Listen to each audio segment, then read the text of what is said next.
When we are in combat, we decide who lives and dies. We look at people and we're like, let's kill them. We have the power of God.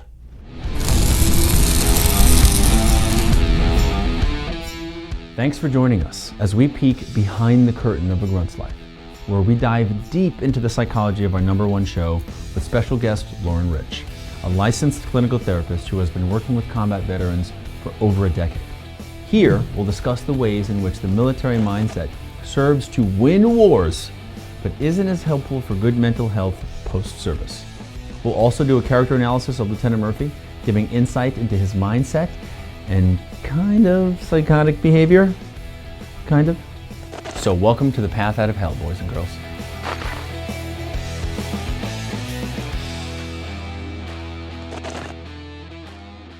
Lauren Rich, licensed psychotherapist. That's all she will let us say.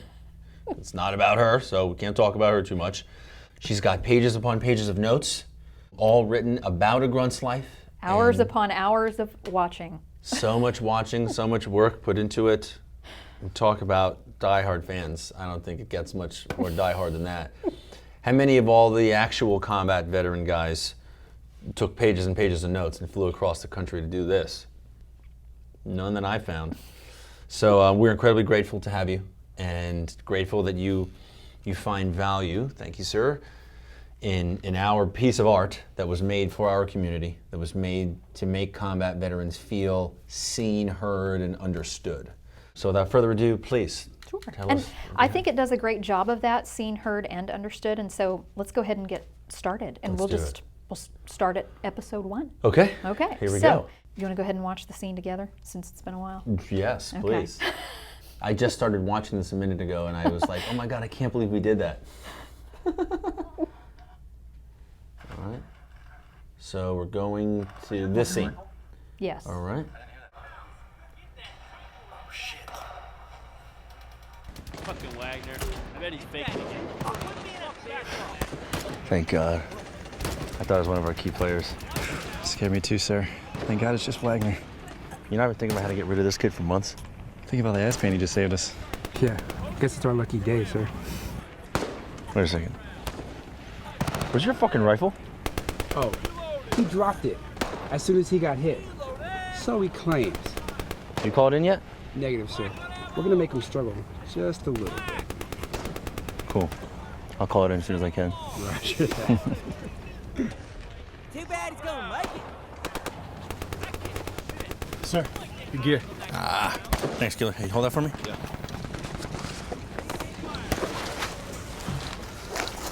Thanks, man.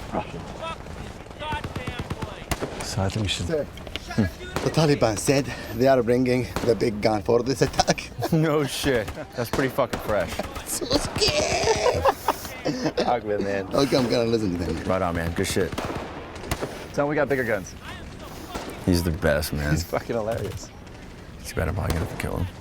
Yeah. It's whatever. There we go. That's what you wanted to get to. That's what I wanted to start with, yes. Okay. And this is what maybe the civilian sector or the non-military portion of your audience or even critics doesn't quite understand, is that that's a completely legitimate statement. Yeah. Because we think that we're working with people who have been vetted or run through proper channels and that we can quote unquote trust them. And then we learn that they've been betraying our trust all along. And so harsh for others, but completely legitimate for the infantrymen. Yeah. Yeah. How did you come to write that? The moment prior, when the interpreter said he's listening to the Taliban talking on the ICOM, and he said the Taliban said they're bringing the big guns for the attack. They did that almost every time we engaged the Taliban in Afghanistan. Always the big guns? Yeah. Yeah. Because they knew that we're listening. They knew we can hear the ICOMs. And so they're trying to fake us out and make us think that they're going to come with rockets and RPGs and mortars. And so they're trying to force a reaction by us. You know, at first we're like, oh fuck, now we're going to get mortared, or you know, we're always, hey, tighten up, fellas. Like they said they're bringing some big guns, and then nothing happened. It's just it was always just machine gun fire from them. And then again and again, and finally it was just like, they're just they're just bullshitting us, right? After 10 times of the big guns never appearing, they're full of shit. Then one time at the end, the big guns did appear after we had become desensitized to it. But it was always just running, oh yeah, I'm sure they're bringing the big guns, yeah, cool. And so that's why the Terp, he played it brilliantly. But the next line about having to kill him, we came to Afghanistan with, the mindset of, okay, we're going to help these people. We're going to get the Taliban out of this country. We're going to kill all the Taliban that we can so that we can help this population live a better life. After being kind of betrayed by the civilians enough times, it was like, do they even really want our help? What are we exactly doing here? And how did they vet your Terps? How did you even come to claim a Terp? Terps were always given to us. So we didn't do any vetting. We were just handed an interpreter. So leadership was supposed to do the vetting? Yes. In lies the problem. Yes, right. So the vetting's done by some higher command. And I don't even know if it was DOD, it might have been Department of State that was vetting the Terps and paying them. In any case, one of the first instances that led to writing this was we finally started to like one of our Terps. I think because one of them was just weird. His personality wasn't trying to hang out and mesh with the Marines. And then there was another guy who, like, everyone liked hanging out with him. He's a cool dude. It's like, oh shit, these Afghan guys can be cool as hell. And then all of a sudden he disappears. We were told he's being moved to another unit, and then a week later we find out he actually got taken out of the program because it turns out he was giving the Taliban information. And he was on our base with us he could see every inch of it was a very small patrol base, so it's like, we could have all gotten smoked if he had gotten the information to the Taliban and they had taken action on it. And in lies the problem in the very beginning when you start to see Murphy's mindset about how he interacts with people. Yeah. Yeah. So that was an interesting, first scene to start with. Yeah. So. Yeah, my platoon at the end of the deployment, it was only one of my sergeants who was a good friend of mine. He's my best friend for a while. He'd make fun of me because I came into Afghanistan with such a powerful desire to help the people. And a lot of you do. Yeah, a lot of us. I would say most. A lot of guys just wanted to go slay bodies, which I did too. For the betterment of the country people. And the people, right? And the mission, the United States mission there. And, I wanted to slay bodies and help the people because I believed in the mission. And then after a while, I was just like, fuck that, let's just slay bodies. Like, these people have betrayed us enough. They know we're leaving. So they're just appeasing us until they know that we're gone, and they will be left with the Taliban. So they're not going to openly help us, and nor are they going to actually give a fuck about our survival, about our wellness. They do not care. They care about their own survival and the key to their survival. Can you fault them for that? No, not at all. Yeah, I can't either. Not at all. And that's all part of the mind fuck that is fighting a counterinsurgency, which I think our government needs to stop letting the infantry do. I think you leave coin to special forces, and if they can't do it in conjunction with the population, then find another country to send our military to. We have lots of choices. Yeah. Yeah. Fox COC, this is one actual. Break. Taking heavy fire in a coordinated attack. Requesting immediate close air support. Stand by for enemy progress. All stations, this is 1 Bravo. I need immediate enemy pos reps from the squad leader, starting with 1-1. I kind of want to fast forward to Murphy's joke about... Oh yeah, Jones takes out a civilian. Oh, That's heavy. That's heavy. Where's any lies right now? Is it wrong that it feels so right? It'd be wrong if it didn't. Okay, so that right there. Just think of this. When we are in combat, we decide who lives and dies. we look at people and we're like, let's kill them, right? Like that's an insane. We have the power of God, and that power made us feel awesome. We would joke about that power, right? Joke about how cool it was. You know, nowadays we talk about gratitude and the importance of having gratitude on a daily basis. We would express gratitude for our ability to kill the enemies of the United States. It was quite entertaining. So now the next part is,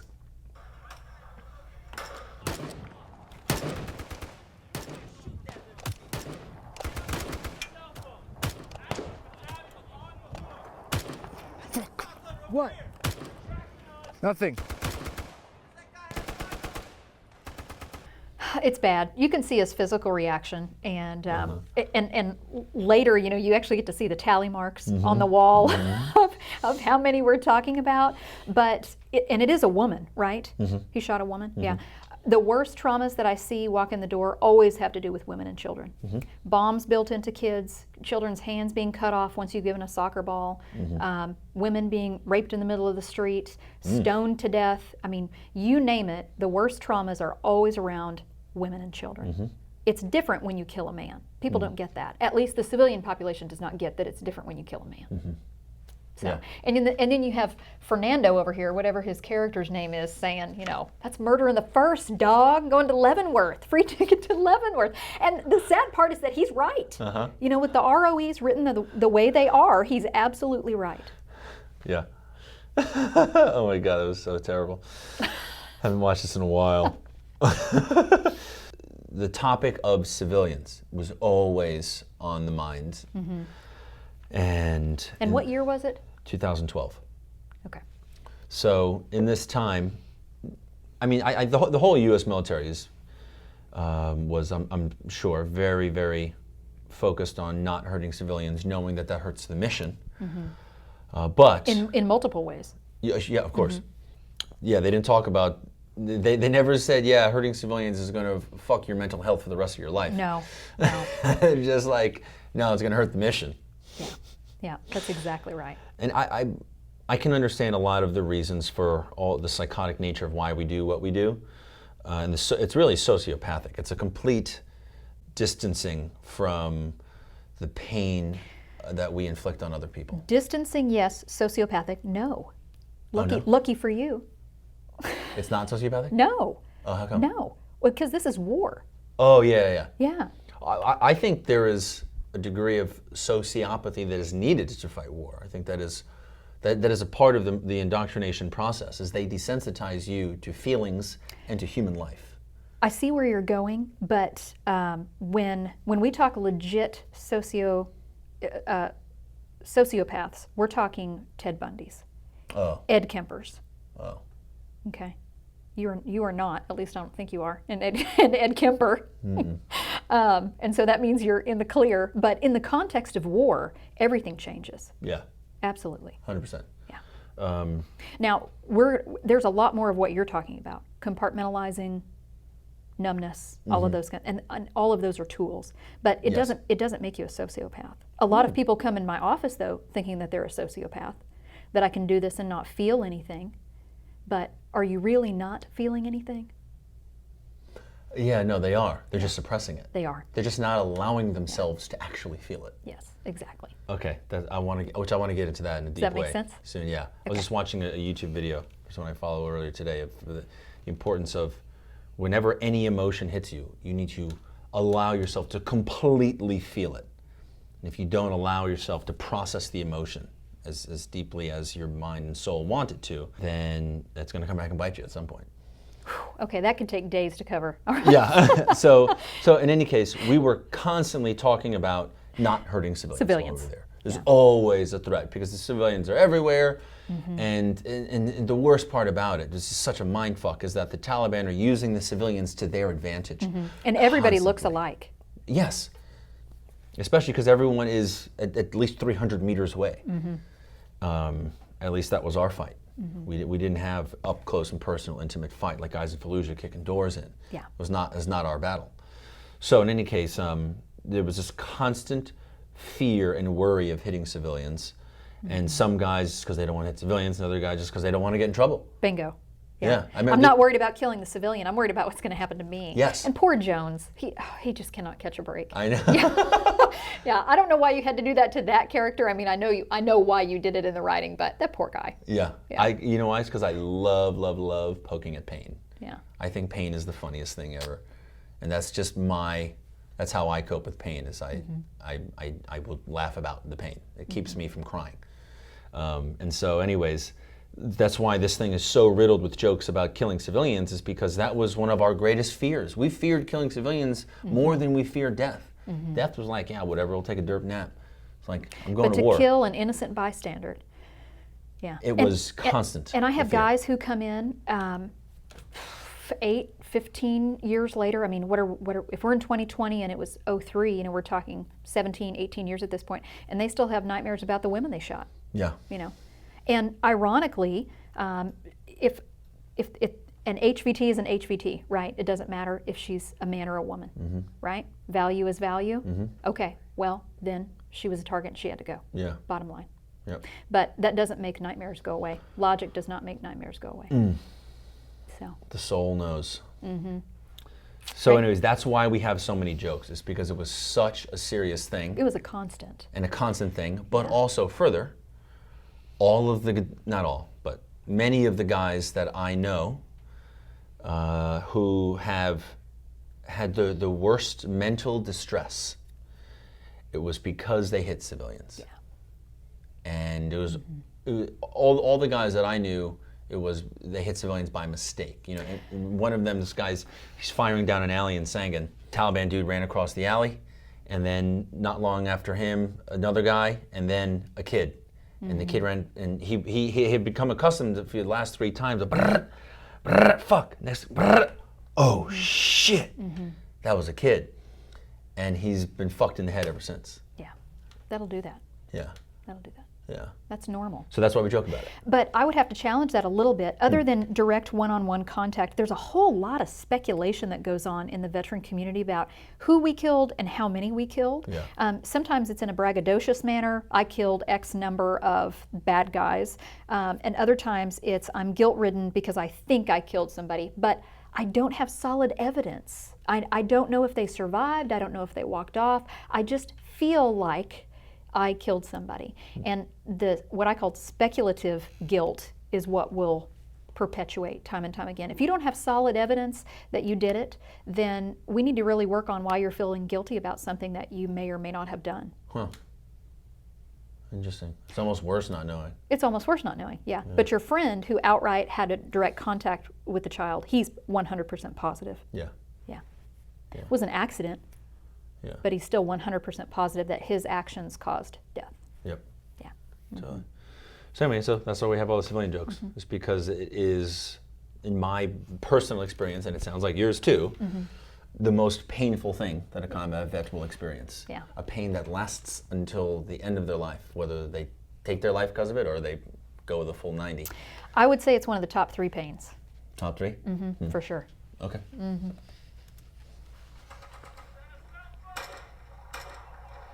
See, look at his face. He knows. And Fernando doesn't make it any better.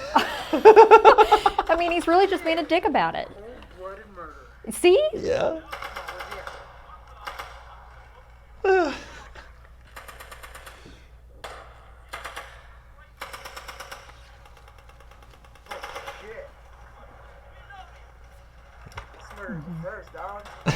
Yeah. Oh, the pain in his face. Yeah. It's my favorite. Okay, so this right here is another instance of the joking about civilians. So. That's that top one right there. See that field? See those people in the field? Are they spotting us? You mean the kids playing soccer? Yeah, they look like they're spotting us. I mean, it looks like they're playing soccer. Okay, roger. Fox COC, 1 actual. I got 3 enemy in the fields actively spotting us just south of compound 5-8 and Romeo 5 hotel sector. Roger, I copy 3 spotters in a field just south of compound 5-8, Romeo 5 hotel sector. Okay. Oh, so fucked up. My job in Afghanistan was fire support team leader. So doing that right there, finding targets, getting bombs dropped on them was my responsibility. And it was an amazing job, and my, deciding who lives and who dies, that's what I got to do. And it was always this constant fear, because any piece of ordnance that falls and hits the wrong person comes back on you. Comes back on me. My conscience and my career. Which is heavier? My conscience. Yeah, I would hope so. Yeah, my conscience. I didn't join the Marine Corps for a career. I just wanted to have fun and get something. Well, your CO does. Yes, he came for the Yes, long haul. he came for the long. He wanted to be a lifer. Yep. So I would, this exact joke right here, I had made in combat.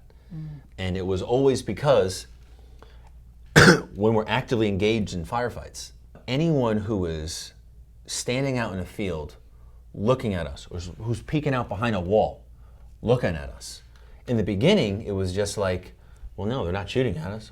But after just a couple firefights, it became very, very evident that if you don't evacuate the area, then you're probably helping them shoot at us, because they would leave machine guns in fields, right? And they didn't even make too much effort to cover them up. They'll throw some dirt on it. They'd leave the machine guns in fields, and then they would have machine guns behind compound walls, and they'd have holes in the wall. We call them murder holes. And so sometimes they would have the machine gun already positioned so that they didn't even have to re-aim. They knew where the bullets were going to land, and so when we would come to a certain part, they just, right? But other times they are aiming, and there's a guy who's 5 feet away looking behind a wall, spotting the rounds, and the guy who's behind the machine gun, he can't even see. That's an incredibly efficient process Yeah. that we as Americans were not prepared for when we went over there. No. Yeah, we don't have that mindset. Well, we were kind of prepared with JDAMs. Okay, I'll give you that. Yes, I'll give you that. And we used mortars a lot too, which was really cool. Yeah. It was this just constant fear and constant worry, and so eventually it got to the point where it's just like, why the fuck's that guy looking at us? Right? Like all the civilians, they're running that way, but this motherfucker right here, he's giving us this death look. And finally, I got to the point where I was just like, fuck it, we're killing him. I'm not going to sit around here and wait for one of our Marines to die before we put a couple more bombs and fires on these people that we're pretty sure are a part of the enemy's engagement with us. And so, being able to look at someone and make the decision, no, he's going to die. That was where this joke came from. Because there were some times when it was just like, are we sure? And it's just like, let's do it anyways. And you're never going to be sure. Yeah. And then, of course, we never would, Yeah. but we would make the joke. And I think there might have been one time, at least in combat, when I would pull the radio up and I wouldn't hit the button down, and I'd be like, yeah, we got 3 bad guys in the field, whatever, middle-aged males, and it's clearly kids, but I'm not sending the transmission. I'm just fucking around in combat. And that's actually, watching this again later on, that's what I should have done in this moment, is I should have not pressed the radio down. It should have been clearly a joke.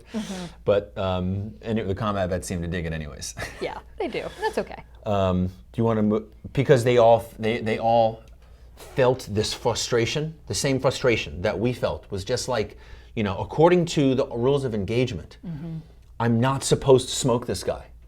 But the people who made the rules of engagement, they're not here. They haven't been fighting battles in this fucking area of operations.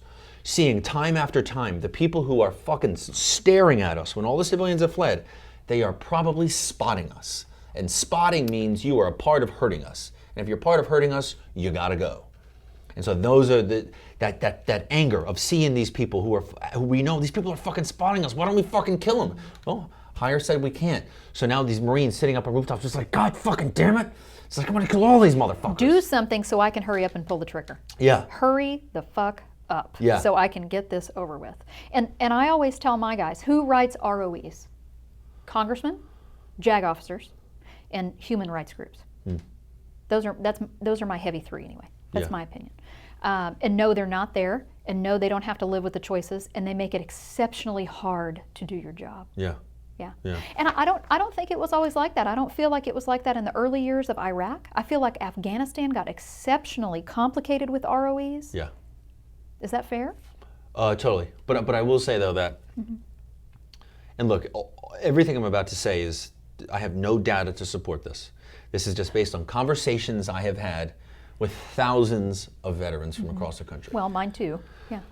And so I just have to preface with that, because I don't want to make it seem like I'm the end all be all to anyone listening. Like I'm making assumptions here, but it seems like a lot of the guys who are in Iraq, which was way more wild, wild west than my time in Afghanistan, they smoked way more civilians. And as a result, from what I have seen, the guys who went to Iraq in general have mental health issues that surpass those who were part of my experience. So now it's just like, on one hand, we have all of this anger, or at least we had it while we were this anger that we can't fucking shoot these people who we know to be bad. So that is like, ah. But then these guys, they did fucking smoke everybody, right? They're in a firefight. And they have to live with that. And they live with it for the rest of their life. It lives on their soul. And I don't know that I have the experience in that sense to separate, only because so many of my guys deployed to both places. Oh, wow. And so I hardly have any. I'm trying to think if I have any. I maybe have 1, 2 at the most that only went to Afghanistan, and maybe 1, 2, a handful that only went to Iraq. The vast majority went to both, and the vast majority deployed 2 to 3 times. Wow. Yes. That's intense. Yeah. But I mean, that's just my crowd, and that's my experience as a clinician. So I wouldn't be able to separate that. But like I said, only because they repeatedly deployed to both places. Sure. Yeah. Yeah, I would love to probably have some of them on a conversation, a podcast, something of the sort, and hear from them. Okay. Roger. Stroke. This is one natural. Remarks. Troops in contact. We're still actively engaged. Break. And you are danger close. I copy. That's A-firm. You're cleared hot. My verbiage there is a little off.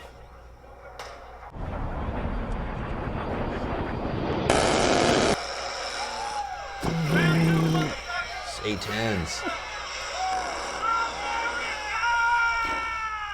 I love whoever that is yelling, by the way, and that's repeated throughout the show. Yeah, I don't know if there was ever a time when we had jets or helicopters fly overhead and someone didn't yell, America! Even when our mortars would land, someone was yelling America. It was such a thing. All right, is anything here worth watching, or should we push? So your CO is about to jump in. Yep. I kind of want to mention this one thing right here. Just be grateful nobody got hurt today.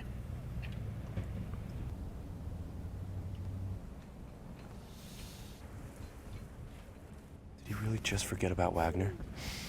He literally just medevaced. Oh my God. So, what is going on there? He is so fucking desensitized to Marine casualties. The fact that one of his guys was hit and survived. He doesn't Glad even nobody give a got hurt. fuck. Yeah. Yeah. Right? Like, so that right there, that's a mindset that all the guys that I had that had multiple deployments with them, guys that had been to real fucking gnarly shit, the same mentality. And As long as it's anything but death, we can recover from that. yeah, but even honestly, I knew some guys, and when guys died, they were just like, well, that's what you get. That's how it goes. Yeah. Yeah. You signed up for this shit. Yeah, I mean, yeah. I've heard that phrase come out of people's mouths before. Yeah. You know. And it's like when you're in combat, that mindset is, in my opinion, very, very healthy when you are there. Because what that does is that enables you to focus on what's ahead of you and not what's behind you. All that is avoidance of pain. 100%. Yeah. But But in order to do the job, Yeah. yes. In order for you to function and do your job, you have to live in that place. Yes. Yeah. Right? If you didn't live in that place of desensitization and numbness, you would never get anything done. You'd be a mess all the time. You'd be an emotional wreck. Yeah. So you have to shut those emotions down. It's just like, what are we doing? We're going to sit here, we're going to cry about fucking whoever just died? No. We have an op in 12 hours. Start thinking about the fucking op. We'll think about him later.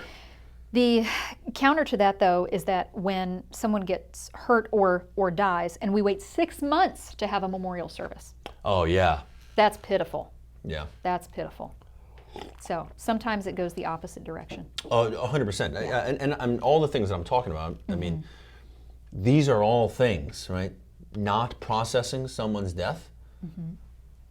Of course your mental health is going to be wrecked. And the sandbox is not the place to process anything. You know, in my opinion, if we started processing immediately upon return, or even in Germany, or when you're hanging out in Kuwait, out processing, you know, those kinds of things. I mean, you sit there for days doing nothing. You know, we could actually do some legitimate work as you're coming out of that.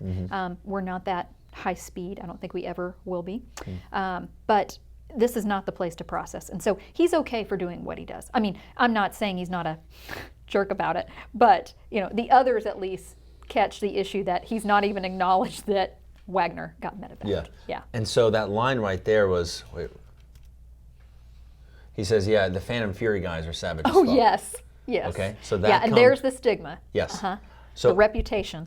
Yeah. I was raised by Phantom Fury guys, which was one of the gnarliest battles in American history, and at least post 9/11 military. Oh, history. for sure.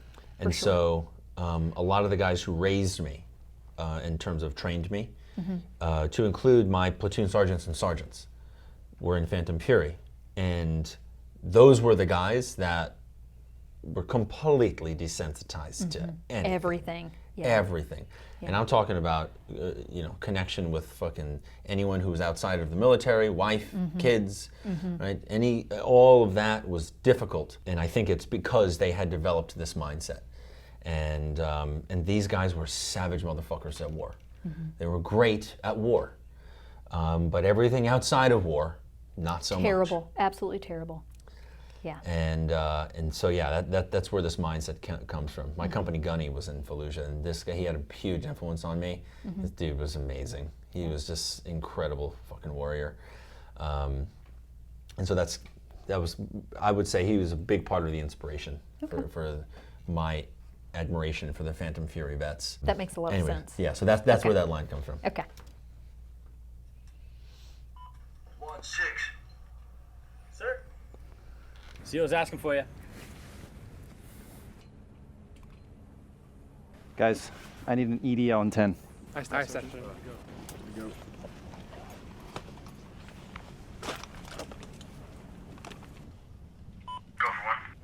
Yeah, I'm gonna need you to conduct a full BDA on the area Cash ripped up today. How copy? Copy. Full BDA break. 6, the area that we executed the cast in is riddled with IEDs. It's pretty much a minefield. Copy. 1, I understand there's a minefield, but we're not going to allow the enemy to dictate our movement.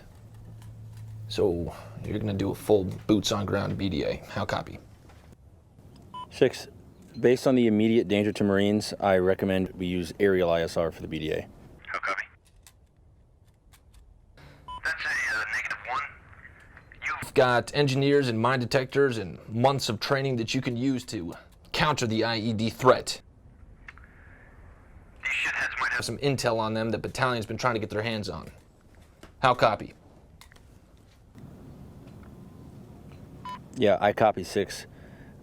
We've already lost 2 guys in that same area. So, I recommend we do a BDA from a distance. How copy? 1, I say again, you will conduct a full BDA before sundown, and you will report anything you find back to me no later than 2200. How copy?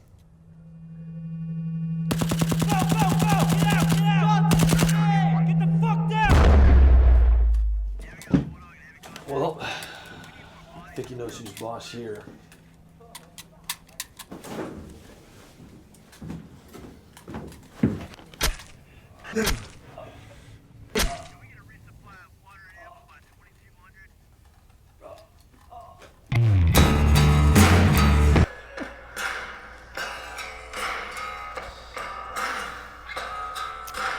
Okay. So I have a couple logistical questions. Yes. What is his rank?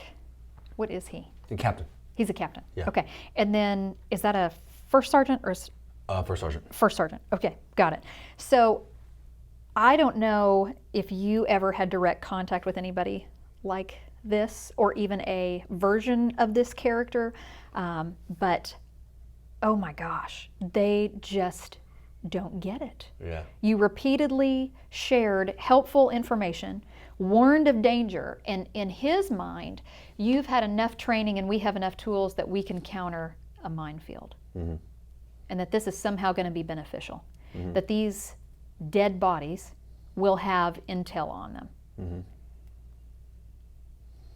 Yeah, pretty wild. I mean, after watching this again, it actually reminded me. The CO's character reminds me of my battalion commander. Okay. Because I could have sworn that I heard him say those words, and I don't remember to the T, but this guy was just a real fucking tool. Mm-hmm. He was like a garrison Marine. Like he never had a real combat pump until he was battalion commander. Mm-hmm.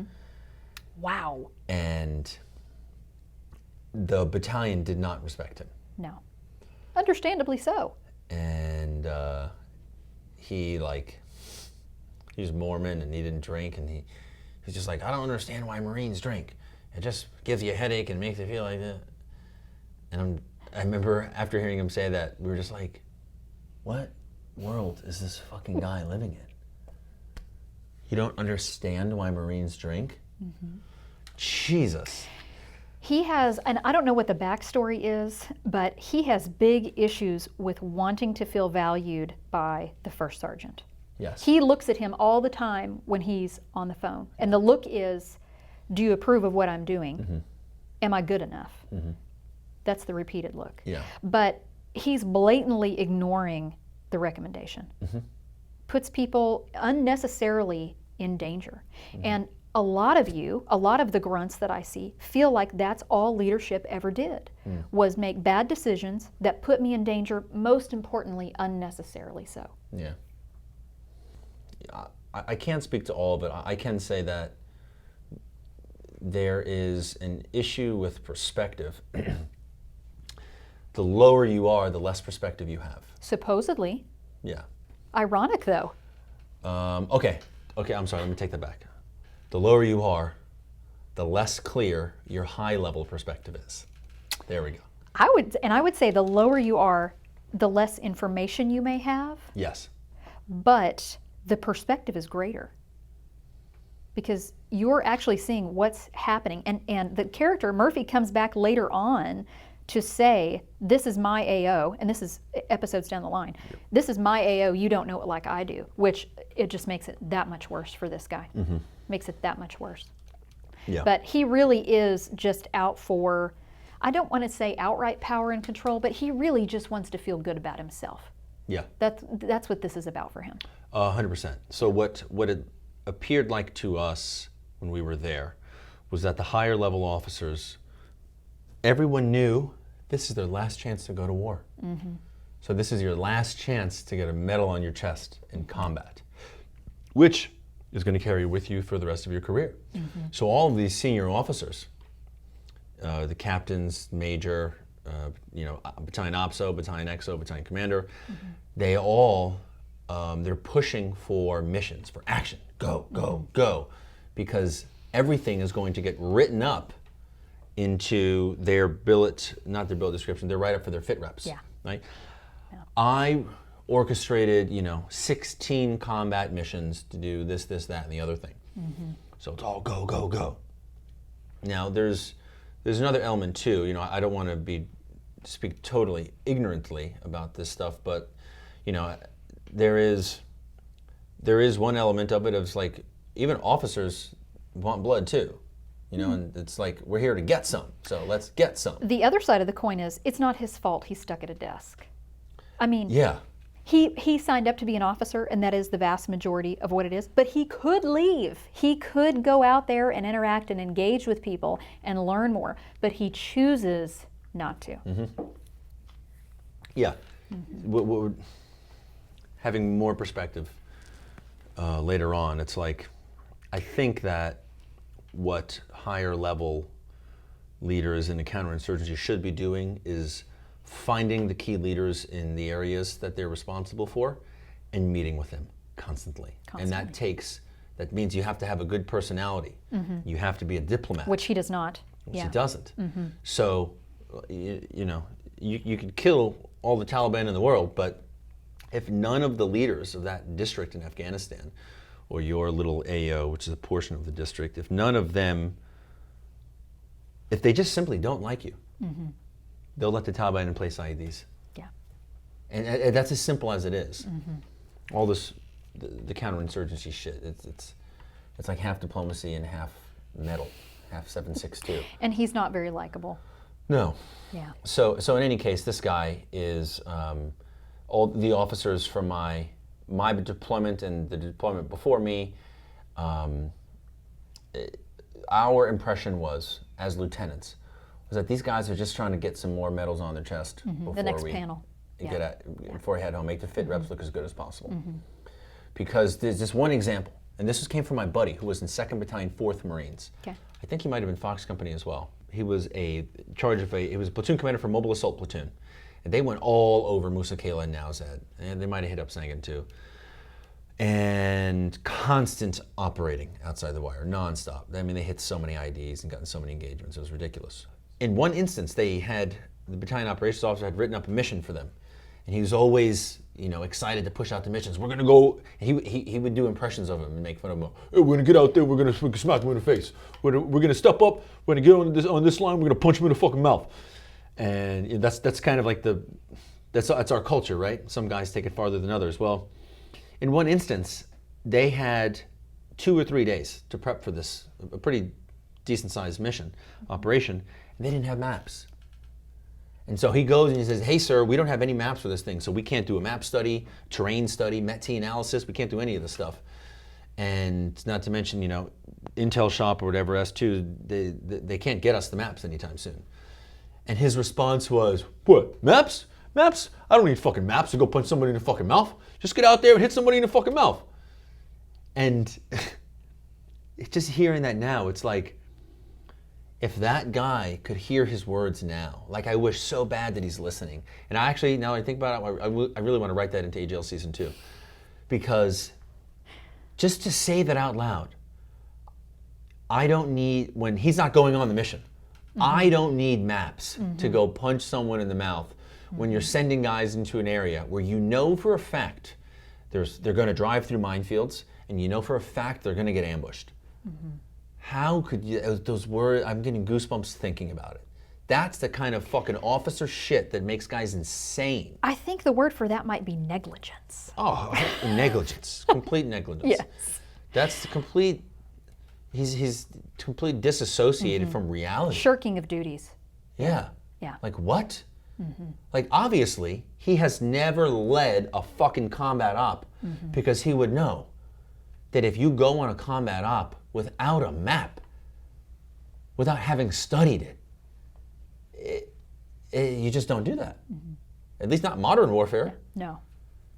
It's wild. So it's just like, okay, a platoon commander comes and tells you, I don't have maps. You say, okay, well, do we need to do the mission in 2 days? Let's look at it. Let's break down all the things that are going on in the AO. Okay, so they're breaking down this base over here, and they're holding the line up here, and they're training the ANA over here, and the district center is making relationships.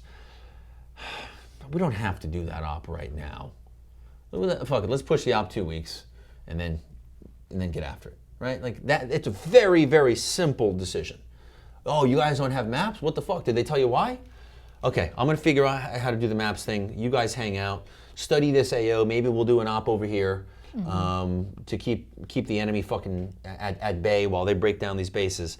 But we're not going in there without maps, so give me a minute to figure that out. Like that's as simple as that conversation had to be. There should be no question. We should at least be providing people with the very basics. Yeah. And I think maps qualify as the very basics. The very, very basics. Yes. I mean, there are situations where it's like, it's life or death, like we don't have a choice. But this is, Afghanistan wasn't that. Days, yeah. It wasn't that. Yeah. This is like the Taliban and Helmand, they're not mobilizing into fucking company-sized units and fucking overrunning bases. That didn't happen in Helmand Province. Korengal, yeah, but not Helmand. It was a different fight. Yeah. It's been 45 minutes or something like that. That we talked about episode 1. So we'll call it. We'll call it for episode 1, and then we'll link back up and we'll get into episode 2. To all of you guys watching, we hope this thing has been valuable. We hope that we hope we're not triggering you too bad by pissing you off with all that bullshit we had to deal with over there. Hopefully that this gives you insight, right? We want to talk about why we were the way we were in combat. And then we're going to get into how unfucking healthy that is for leading a healthy, happy civilian life. It just doesn't, you just don't have the two. You have to lose that mindset. Identify what it is that made you good at war, and then scrap that and start fresh and identify what is going to make you good at civilian life. And that's what we really wanted to pull out of this. So anyways, Lauren, thank you. Episode 2. Episode 2, coming right up.